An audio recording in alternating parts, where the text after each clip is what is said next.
Baik, terima kasih Gwen. Pak Pendeta, Bapak Ibu yang terkasih, semuanya selamat malam, selamat Sabat. Pada malam hari ini saya akan membawakan firman Tuhan. Sebentar ya, saya share screen dulu.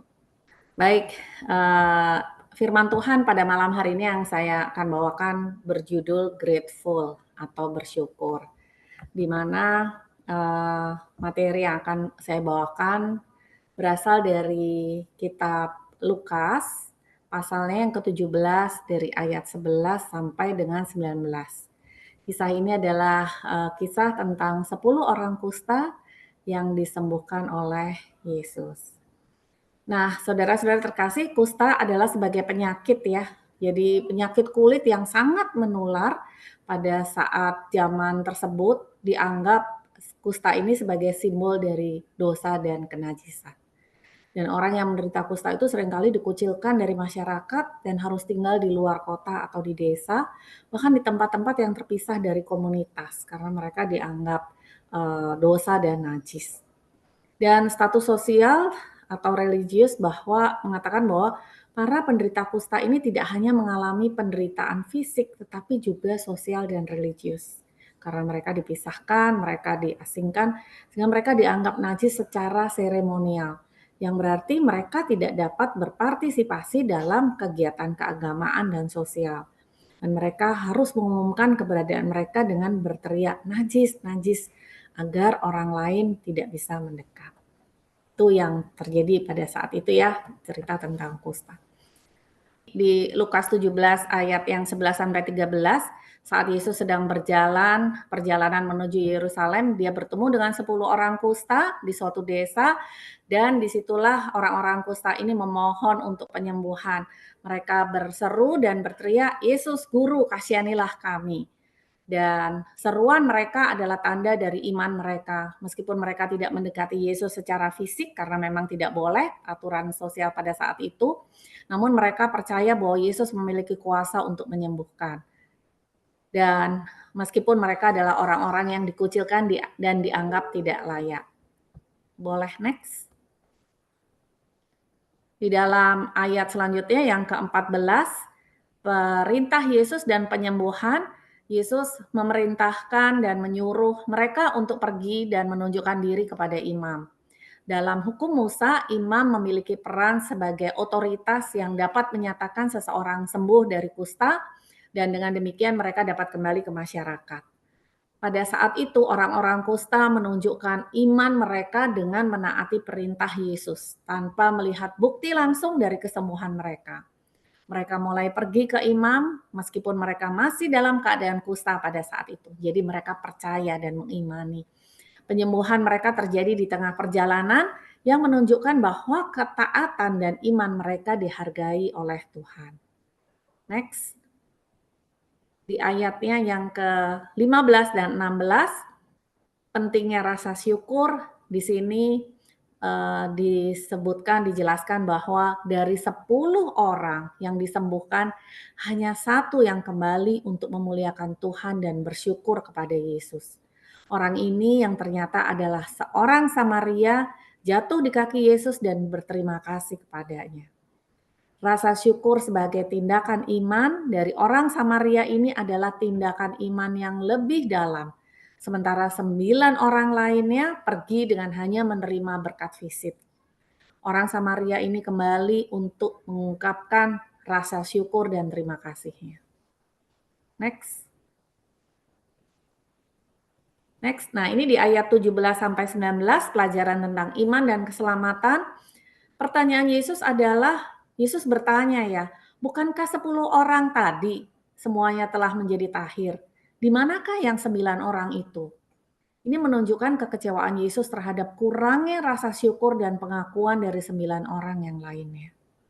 Yesus berkata kepada orang Samaria, 1 orang yang kembali dan ucap syukur itu, Yesus berkata, "Berdirilah dan pergilah. Imanmu telah menyelamatkan engkau." Ini bukan hanya penyembuhan fisik, tetapi juga keselamatan secara spiritual. Kata selamat di sini digunakan seringkali juga berarti keselamatan dalam pengertian rohani. Orang Samaria ini tidak hanya disembuhkan dari kustanya, tetapi juga menerima kesembuhan secara spiritual atau rohani. Next. Dan pesan moral dan aplikasi di dalam kehidupan ini ada 3. Yang pertama adalah syukur dalam segala hal. Kisah ini menekankan pentingnya rasa syukur di dalam kehidupan kita. Bahwa sehari-hari seringkali kita menerima banyak berkat dari Tuhan, tetapi kita lupa untuk kembali kepadanya dengan hati yang bersyukur. Pelajaran yang kedua, pesan moral yang kedua adalah iman dan ketaatan. Kisah ini juga mengajarkan tentang iman yang dinyatakan melalui ketaatan. Meskipun tidak selalu melihat hasil langsung dari doa atau tindakan iman kita, ketaatan kepada perintah Tuhan akan selalu membuahkan hasil yang berharga. Kita tadi lihat ya di ayatnya yang ke-13, 14 bahwa Yesus hanya menyuruh mereka untuk menghadap kepada imam dengan ketaatan dan iman yang kuat. Mereka berjalan menuju imam dan ternyata pada saat itulah disembuhkan oleh Tuhan. Pesan moral yang ketiga adalah kerendahan hati orang Samaria yang dianggap sebagai orang asing dan tidak layak oleh masyarakat Yahudi. Menunjukkan kerendahan hati yang luar biasa. Dia tidak hanya menerima kesembuhan fisik, tetapi juga mengalami perjumpaan rohani dengan Tuhan karena kerendahan hatinya untuk kembali dan mau bersyukur. Kisah tentang 10 orang kusta ini mengingatkan kita untuk selalu bersyukur atas berkat-berkat Tuhan, untuk tetap taat di dalam iman meskipun kita belum melihat hasilnya, dan untuk menghargai keselamatan yang diberikan oleh Tuhan kepada kita. Next slide. Di bahasan renungan ini adalah kontras ya antara kesembuhan fisik dan keselamatan spiritual. 9 orang lainnya mungkin merasa bersyukur di dalam hati. Mereka bersyukur tapi hanya di dalam hati. Mereka tidak mengekspresikan rasa syukur mereka secara terbuka atau kembali kepada Yesus untuk mengucapkan terima kasih. Mereka mungkin terlalu terburu-buru untuk kembali kepada kehidupan mereka yang normal setelah lama dikucilkan. Ini menunjukkan bahwa hanya berfokus kepada kesembuhan fisik tanpa menyadari bahwa kesembuhan tersebut merupakan tanda dari kasih dan kuasa Tuhan yang lebih besar. Ini seringkali terjadi dalam kehidupan kita sehari-hari ya, Bapak, Ibu, dan Saudara terkasih, ketika kita memohon banyak hal kepada Tuhan dan ketika Tuhan mengabulkan doa kita, permohonan kita, kita lupa untuk bertelut bersyukur kepada Tuhan, tapi justru kita sibuk dengan doa-doa yang dijawab, kita sibuk dengan duniawi, kita sibuk dengan di sini dicontohkan ketika mereka disembuhkan, mereka sibuk dengan mereka bisa kembali ke lingkungan sosial dan seterusnya. Di sini benar-benar mengingatkan kepada kita semua. Dan orang Samaria yang kembali kepada Yesus mendapatkan lebih dari sekedar kesembuhan fisik. Dia memperoleh keselamatan rohani, sebuah hubungan yang dipulihkan dengan Tuhan. Hal ini menyoroti perbedaan penting antara berkat fisik dan berkat spiritual. Seseorang dapat menerima berkat fisik seperti kesembuhan ataupun kekayaan, tetapi tanpa pengakuan dan rasa syukur kepada Tuhan, mereka mungkin akan kehilangan berkat yang lebih besar, yaitu keselamatan dan hubungan yang mendalam dengan Tuhan. Next, simpulan. Aplikasi di dalam kehidupan Kristen sehari-hari. Dalam kehidupan kita dihadapkan pada pilihan untuk menjadi salah satu dari 9 yang melanjutkan hidup tanpa mengungkapkan rasa syukur atau menjadi seperti orang Samaria yang kembali dan memuliakan Tuhan. Kita diajak untuk selalu mengingat kebaikan Tuhan dan kembali kepadanya dengan hati yang bersyukur.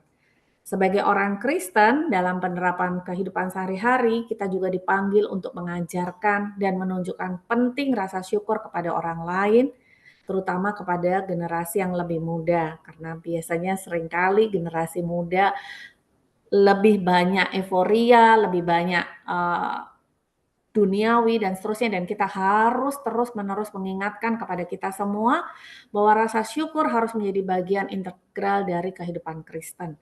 Bukan hanya sebagai ungkapan sesekali, tetapi sebagai sikap hati yang terus-menerus. Next. Nah, kisah 10 orang kusta ini mengajarkan kita banyak hal tentang iman, ketaatan, syukur, dan juga keselamatan. Di dalam hidup kita seringkali menerima banyak berkat, baik itu besar maupun kecil. Namun yang paling penting adalah bagaimana kita merespons berkat-berkat tersebut. Seringkali kita lupa ya bahwa hal yang paling simpel saja kita masih diberikan kesehatan, kehidupan, hingga malam hari ini kita berada dalam kondisi sehat, itu adalah berkat yang luar biasa ya dari Tuhan. Dan apakah kita hanya mengambil berkat fisik itu saja dan melanjutkan hidup tanpa refleksi lebih dalam? Atau apakah kita kembali kepada Tuhan dengan hati yang bersyukur dan mengakui bahwa Dia sumber dari segala berkat? Kita dipanggil untuk meneladani orang Samaria dalam kisah ini, untuk selalu kembali kepada Tuhan dengan penuh rasa syukur. Menyadari bahwa setiap berkat adalah tanda kasih Tuhan yang lebih besar. Betapa luar biasa ya kasih Tuhan di dalam kehidupan kita. Rasa syukur bukan hanya respons alami terhadap kebaikan, tetapi juga merupakan tindakan iman. Kekuatan iman kita yang menunjukkan pengakuan kita terhadap Tuhan sebagai sumber segala sesuatu yang baik. Sebagai tindakan iman kita yang mengakui bahwa Tuhan itu ada dan Tuhan yang mencurahkan semua berkat ini. Dengan merenungkan kisah ini, kita diingatkan kembali untuk selalu bersyukur dalam segala situasi, melihat setiap berkat sebagai kesempatan, mendekatkan kita kepada Tuhan, memperkuat iman kita, dan menghidupi panggilan kita sebagai orang yang percaya. Di dalam Step to Christ, page 102, kita harus bersyukur setiap hari atas kasih dan rahmat Tuhan yang tidak terbatas. Tuhan memberikan kita banyak berkat yang sering kali kita abaikan. Penting bagi kita untuk memiliki hati yang penuh syukur dan mengungkapkan rasa syukur kita kepadanya. Setiap pagi kita bangun, kita harus mengucap syukur kepada Tuhan atas kehidupan dan kesehatan kita dan mengungkapkan rasa terima kasih kita atas kasih-Nya yang abadi. Next, slide terakhir. Di dalam Testimonies for the Church volume 2 halaman 593, kita memiliki begitu banyak alasan untuk bersyukur setiap hari. Tuhan telah memberikan kita berkat-berkat yang melimpah dan menyelamatkan kita dari banyak sekali bahaya. Setiap hari kita harus memulai dengan hati yang penuh syukur, mengingat segala kebaikan dan kasih Tuhan yang telah kita terima. Dengan mengucapkan syukur setiap hari, kita akan semakin lebih dekat kepada Tuhan dan mengalami kebahagiaan yang sejati. Demikian firman saya bawakan.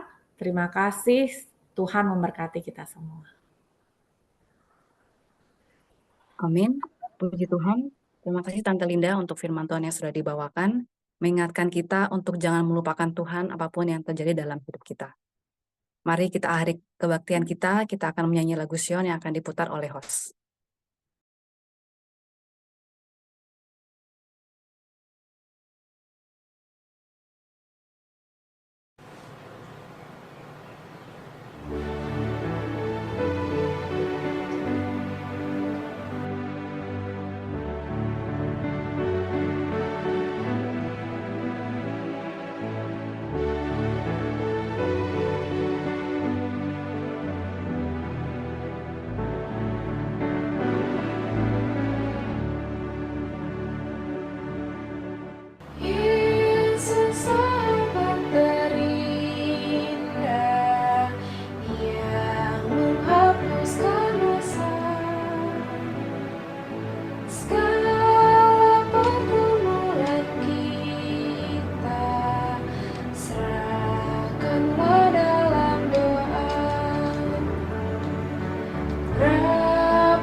doa tutup akan dibawakan oleh Tante Linda. Baik, mari kita tunduk kepala dan bersatu dalam doa. Tuhan Allah Bapa kami yang bertahta di dalam kerajaan surga, terima kasih Tuhan kami boleh berkumpul bersama pada pembuka Sabat ini. Kami semua dalam kondisi yang sehat dan tak kurang satu apapun. Tuhan kami juga ucap syukur atas ibadah yang boleh kami lakukan. Kami boleh memuji, memuliakan nama-Mu dan khususnya belajar akan firman-Mu. Kisah tentang 10 orang kusta yang Engkau telah sembuhkan dan hanya ada satu orang yang kembali ucap syukur kepadamu. Tuhan mengingatkan kepada kami untuk senantiasa bersyukur kepadamu atas semua berkat-berkat yang telah Kau limpahkan. Baik itu berkat yang besar, yang kecil, berkat jasmani, berkat rohani, berkat kesehatan, berkat pendidikan, dan semua berkat-berkat, khususnya berkat kehidupan dan kesetiaan yang telah Kau berikan di dalam kehidupan kami. Tuhan kami ucap syukur itu semua boleh terjadi, betapa besar kasih sayang-Mu kepada kami semua dan kemurahan-Mu saja. Terima kasih Tuhan, layakkan kami untuk kami boleh mengikuti hari Sabat ini dengan baik, khususnya besok pertemukan kami di dalam ibadah, boleh mengikuti ibadah dari awal hingga akhir.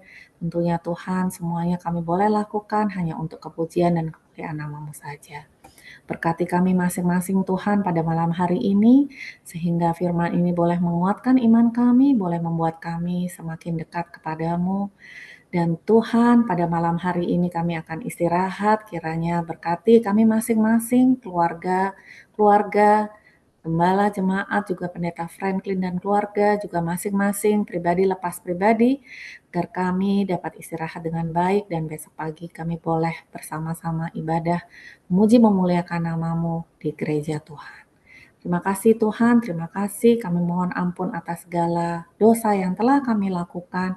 Dan kami bawa doa ini hanya di dalam nama Yesus, Tuhan dan Juru Selamat kami. Amin. Acara kita sudah selesai. Terima kasih sekali lagi kepada Tante Linda dan kita semua yang hadir pada ibadah hari ini. Kiranya berkat Tuhan menjadi bagian dari kita semua. Sampai jumpa di ibadah berikutnya. Selamat Sabat, Tuhan memberkati kita.